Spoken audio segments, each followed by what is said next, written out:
Yes, people, what is happening? The Liverpool Prophet back again with another video.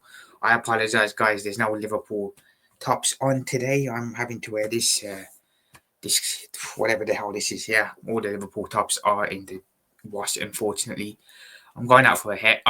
As you can see, I am in a state at the moment. I need a haircut. I need a shave, etc. Everything, man. So yeah, I'm gonna go freshen up after this video. Gonna go get a haircut. Gonna go shave. Gonna go get some new clothes because I am in the right state at the moment, as you can see.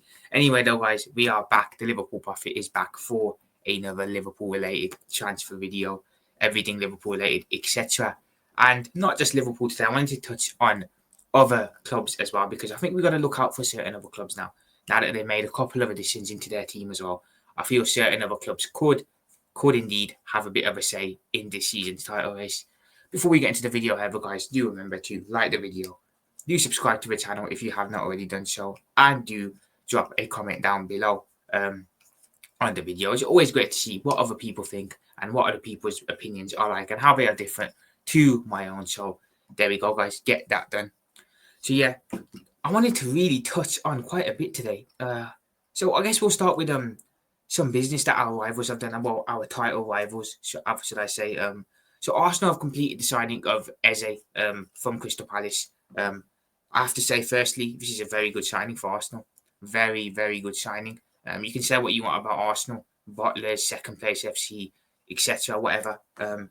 Yeah, but you know what? Very, very good signing. Gyökeres, if he, proves his worth, if he is what people think he is, he's a very good signing too. I think Arsenal have had a good window, to be fair. Obviously, they signed a Zubamenda as well. That is another great signing. I think Arsenal have had a pretty underrated window, if I'm being honest with you. They've made three very good additions, in my opinion. Obviously, I think Gyökeres must prove himself. Eze is obviously Premier League proven. Zubamenda is going to have to prove himself as well. So, again, but I feel these are three very, very good signings for Arsenal. I don't think Arsenal should be overlooked in this season's title race at all. I think they'll be much improved from last season. I think they'll definitely challenge a lot more, and I think they'll be a lot more consistent. Whether they win it, of course, look, we don't know if they're going to win it or not. We know they probably won't because it's Arsenal at the end of the day. They'll find some way to bottle it, but I don't think you can really overlook Arsenal's business and the business that Arsenal have done. I think they are very, very strong this season, and you got to look at. I'm looking at their team. Their starting 11 is very good, but you know one thing else I've noticed about Arsenal. Sorry, they've got some decent depth on the bench now. They have some decent players to bring on the bench if needs be. Dare I say they've got arguably better depth than Liverpool, which I hate to say. Yeah, so I think Arsenal. I hate to be big in Arsenal, by the way. This is absolutely paining me, but you know what? I think they've made some good additions. I have to be honest, and definitely a team to look out for. Manchester City. Now, Manchester City are a team who they are coming off the back of a horrendous season for their standards. I don't think I've ever seen City that bad under Pep Guardiola in my lifetime. They were really, really bad last year. What was it? 13 games they went without a win. 15. Yeah, they had a really, really horrendous season. So they're obviously looking to bounce back, and also similar to Arsenal, I feel Manchester City have done some very, very good business too. Obviously, they've lost Kevin De Bruyne, a crucial player to them, but they've gone out into the market. They've signed Tiana Reinders, who I think looks like a very, very good player. They've signed Ryan Cherky, obviously, after Florian Wirtz rejected them to join us. They went and signed Ryan Cherky. Still a very good signing. He's obviously not Florian Wirtz, but I still think he's a very good signing. So I think Manchester City as well, when you look at it, have made some really good additions too. Again, probably not as strong all around as they have been in recent years. They haven't got a stacked squad no more. They are definitely a little bit weaker. I'd argue that Manchester City, out of the three of us, Liverpool, City, and Arsenal, I'd argue they arguably have the weakest squad at the minute, which is crazy because you're so used to City having players that can play everywhere, players to bring off the bench, great starting 11. But now I look at them and I think, you know what? Out of the three of us, they are probably the weakest squad depth-wise, which is mad to say. Having said that, though, they're still a very, very good team, and I'm still going to watch out for City because, look, I still think this is going to be Pep Guardiola's last season. I've said that for a while. I think he's going to call it quits after the season, but I still think they're going to have a great year. I still think they're a team to watch out for. Look, the Manchester City, they have the capability of going on them crazy winning runs. you don't really want to be chasing them because it's game over, really. Let's be real. And Pep Guardiola's still there. Pep Guardiola, despite his flaws last season, despite all the mistakes, should I say, he was making last season, is still a very, very good manager, and he's still someone who, well, he's still probably the best manager in the league. Let's be honest about it. And look, you can never write Pep Guardiola and Manchester City off. I certainly am not doing so. I think they're going to have a very, very good season, and again, I'd watch out for Manchester City too. So I still feel that our rivals, Arsenal and Manchester City, have done some very, very good business. Out of the three teams, I still think we've definitely had the best window, 100%. We've brought in Florian Wirtz, we've brought in Jeremy Frimpong, we've brought in Milos Kerkez, we've brought in Hugo Katike. We could still bring in Alexander Isak. We brought in Giovanni Leone. We could still bring in Mark Wehi. We'd have made 7 signings. I still think we've had the best window. Arsenal have had a very good window too. They brought in, obviously, Zuma Mendai. They brought in Victor Gyökeres, and they brought in Eze, which I think is a great window. And you've got Manchester City, who have brought in Reinders and Cherki. So I think the three teams that are expected to compete for the title have brought in and made some very good additions to their squad. Definitely additions that will improve us. We will 100% be improved with the additions we've made. I can say that certainly. City will be much better. They've needed a refresh, and Arsenal, they needed a striker for the longest of time. They were playing Kai Havertz to the centre.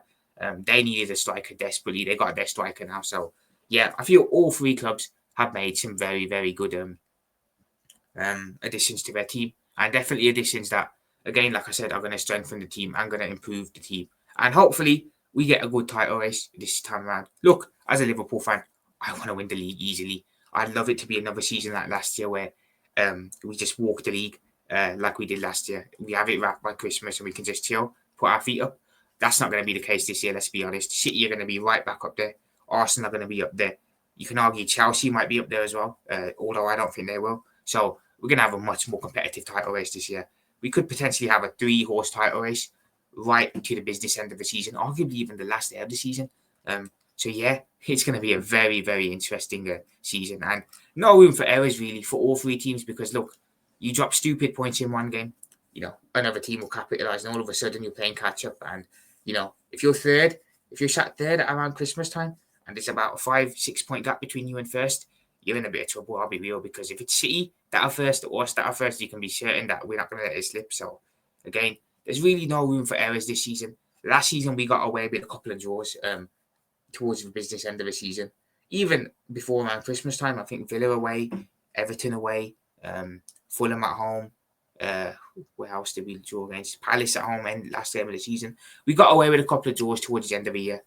We won't get away with that this year, man. We have to be on it. We have to win as much games as possible.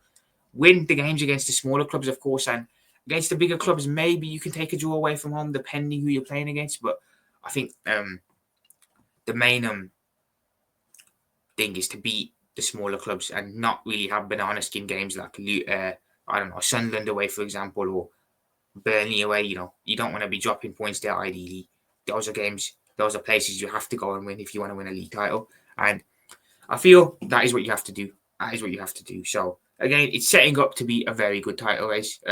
As for week one, my little review on week one on the 3 title chasing teams, I would say Manchester City probably looked the best on week one. It's only week one. It's too early to say, but I'm just giving my opinion, my take on it so far. I definitely feel Manchester City definitely looked the best out of the 3 of us.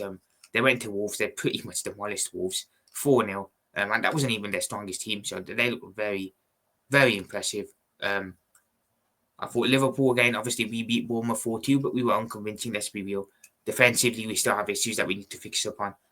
Overall, we weren't out great, but we got the job done. And Arsenal, similarly, again, weren't great against United. Probably didn't deserve to win the game, but they got the 1-0 win. So out of the 3 teams that played on opening day, I would definitely say Manchester City were the best. But of course, it means nothing. It means nothing because it's only week one. And at the end of the day, all 3 teams got their win. We all got W's. We all kicked off for the win. So again, very interesting. Very interesting. The title race is going to be very interesting this year. That's all I can say, really. I'm looking forward to it. Looking forward to it quite a lot. As for the rest of the transfer window for Liverpool, again, I feel we'll bring in maybe 2 more additions. maybe 3 at a push. But I think it'll be 2 maximum. I think we'll get a centre back in, and I think we will get a striker in. I can't lie, Isak. Unfortunately, now I'm going to be honest, guys. It's looking unlikely. It's looking very unlikely that Newcastle sell. And can't lie, man. After all the talk that I gave, saying Isak was going to join, it's going to look really, really bad on me, man. But yeah, I feel we'll bring in at least 2 more players. A centre back, definitely. Even though the Guehi stuff's kind of up in the air at the moment, the Isak stuff is still up in the air as well. So depends who we bring in, man. I think we need a striker, of course. I think we need a left winger too, like I've said. That seems to be something we're not looking at though. And I feel we need a centre back too. Our attacking depth is non-existent no more. We went from having a really, really good attacking depth to kind of being thin up top now. Obviously, the front three, if you play a front three of say Hugo Ekitike, Mohamed Salah, and Cody Gakpo, Chiesa, you've got Chiesa obviously on the bench, but other than that, no one. We don't have a backup striker, and we don't have a backup left winger, so we're really, really thin up top at the moment, very thin, and it's something we need to address, man. So we need a winger, and we definitely need a striker as well, 100%. So yeah, we've got business to do, man. Business. Hopefully we sort it out, man. Hopefully we sort it out. So yeah, we'll see where it goes, people. We'll see where it goes. But yeah, interesting times ahead, and an interesting season ahead to say the least. Even an interesting end to the transfer window as well. So we'll see where it all leads, people. That's all we can do. Wait and see how it all unravels. But that is it, people. I am going to head off. I will be back very, very soon with more Liverpool-related news and more Liverpool-related content. I'll speak to you guys very soon. On the way out, do remember to like the video. Do subscribe to the channel if you have not already done so. And do drop a comment down below. It's much appreciated, as I've said before. As for now, though, guys, I am going to head off. Liverpool Prophet. Peace out. Up the Reds. Let's freaking go.